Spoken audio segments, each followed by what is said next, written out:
এই মরিচ গাছগুলো আমাদের বাড়ির আশেপাশেই লাগিয়েছি। এখান থেকে আমরা মরিচগুলো নিয়ে নিব। মরিচগুলো কত সুন্দর সুন্দর হয়েছে, দেখে নিন। আরেকটা মরিচ গাছ আছে এখানে, দেখুন।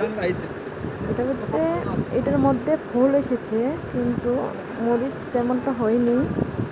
এখান থেকেও কয়টা মরিচ আমি নিয়ে নিব। এই দেখুন আমাদের গাছের আম, কত সুন্দর আম। এই আম দিয়ে এখন আমরা আম মাখা বানাবো। এই গরমে অনেক ভালো লাগে খেতে। এখন আমগুলো কেটে নিব।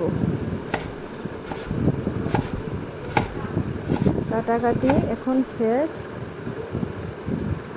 তারপর এর মধ্যে কাঁচা লঙ্কা দিয়ে দিব, তারপর চিনি দিব, স্বাদ মতন লবণ দিব।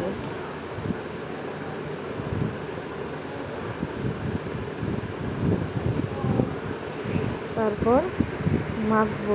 এগুলো মেখে আম মাখা তৈরি। আম মাখা খেতে অনেক স্বাদ।